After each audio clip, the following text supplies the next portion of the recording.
There's been lots of transfers so far on this deadline day, and as the 11 p.m. deadline draws nearer, there'll be plenty more deals taking place. First up is a SportsByte exclusive. We can confirm Sunderland have rejected a bid for Phil Bardsley. We're being told he's not going anywhere tonight. Staying with Sunderland, Liam Bridcut has become their 5th signing of the January transfer window after signing from Brighton for an undisclosed fee. The defensive midfielder joined on a 3.5-year deal.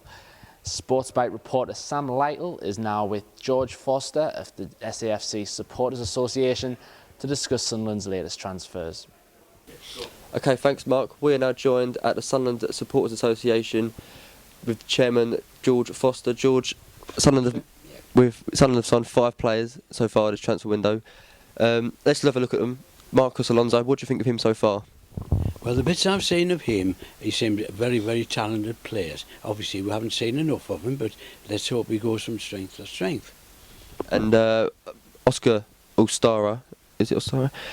He was also came through as a goalkeeper. Where do you think he'll fit into Gus Poyet's plans? Well, obviously, the chap we've got now, you know, provided he doesn't get injured, I suppose that, you know, he would come into the equation, probably ahead of Westwood. And, I mean, Santiago Vigini has also come in. Do you think he can push maybe in front of O'Shea and Brown? I would hope so. Obviously, you know, things are still sort of in their infancy, so the supporters haven't had a chance to see what these players can do, because a lot of sort of he hasn't had time to get the measure of these players. Undoubtedly, they've got to fit in with their other players, and it must be very, very difficult for a manager to do. So let's hope. Well, I trust him implicitly. He's the manager I want, and I want him to stay here, and he'll get us out of trouble. And to go with that, I know you've always said that Sunderland need a striker with a lot of pace. We've signed Nacho Socco, who's more of a deep line player. What do you make of him? Well, again, I can't form an opinion until really I've seen them, you know, play 2 or 3 games. What we do lack is pace. Obviously, the thing that should not have happened to this football club was letting Campbell go for a miserly £600,000. I think he's already got 8 goals for Cardiff. Just the sort of player we needed. Unfortunately, Martin O'Neill dropped a clanger on that one. And as for bringing Graham in, I haven't seen anything that Graham's done that I would like them to see him coming back here. And to go with that, Liam Bridcut's come in as well. Do you think he can push Lee Catmull for a starting lineup? Or? I think so. I gather so. According to my friend, who I respect, he supports Brighton. He knows all about the team.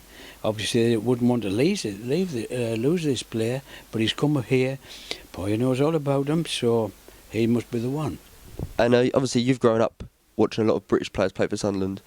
This transfer window in the summer, there's a lot of foreign players came in. What do you make of that foreign intake of players? Well, I always think it's too many, but who knows?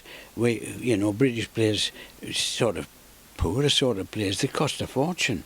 So obviously that's the road we've got to go on, isn't it? So that's the road we've got to go on. So I suppose we'll get used to them. But at the moment, even I'm baffled at my age, for trying to follow the names and things like that. But obviously this man knows what he's doing. We've got to put our complete trust in him. And I know the board will back him all the way. You don't want to see him go.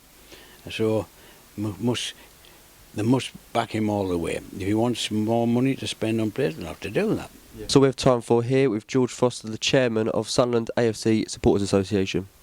Going in the opposite direction is central defender Modibo Diakite, who has had a medical ahead of his proposed move to Fiorentina. Also, David Vaughan has extended his loan spell at Nottingham Forest until the end of the season, whilst David Carlson and Duncan Watmore have been loaned to Scottish sides Kilmarnock and Hibs respectively. The Black Cats are expecting an improved offer for Lee Catmull from their relegation rival Stoke City, who are said to be keen on the midfielder. Danny Graham is expected to cut short his loan deal with Hull City, with Championship sides Middlesbrough and Nottingham Forest keen on the striker. Staying in the Championship, QPR manager Harry Redknapp has been busy today. Kevin Doyle has arrived at the training ground ahead of a loan move from Wolves, and defender Aaron Hughes has signed from Fulham on a short-term deal. One player set to leave the Championship is Blackburn defender Scott Dan, who was at Crystal Palace discussing a move. Tony Pulis has already signed Jason Punchin permanently and have signed goalkeeper Wayne Hennessy for an undisclosed fee from Wolves, believed to be around £3 million. Chelsea have signed Kurt Zouma from Saint Etienne for £12 million. The France under-21 international will be loaned straight back to his club as part of the deal. Cardiff have confirmed a double signing from Manchester United, with Wilfried Zaha signing on loan for the rest of the season, and new manager Ole Gunnar Solskjaer has also signed full-back Fabio for an undisclosed fee. Kim Källström is having a medical at Arsenal's training ground ahead of a proposed loan deal, whilst across the Thames, Fulham striker Dimitar Berbatov has undergone his own medical ahead of a potential move to Monaco. The Cottagers have wasted no time in finding his replacement, though. Representatives of Olympiacos striker Kostas Mitroglou is said to be in talks with both West Ham and Fulham over a possible move to the Premier League. Swansea left-back Neil Taylor has been linked with a move to Craven Cottage also. In a day of many loan deals, Tottenham's Lewis Holtby has signed for Fulham on loan. The midfielder has been training with the Cottagers this morning ahead of their league game against Southampton tomorrow. He replaces Adel Taarabt, whose parent club QPR have recalled him and immediately loaned to AC Milan. Finally, Southampton's record signing Danny Osvaldo is in Italy ahead of a potential move to Juventus. A £15 million deal will be agreed if the loan deal is to be made permanent. The transfers are coming in thick and fast. Don't forget to keep up to date with the latest news at sportsbyte.org. I am Mark Jobling. Enjoy your deadline day.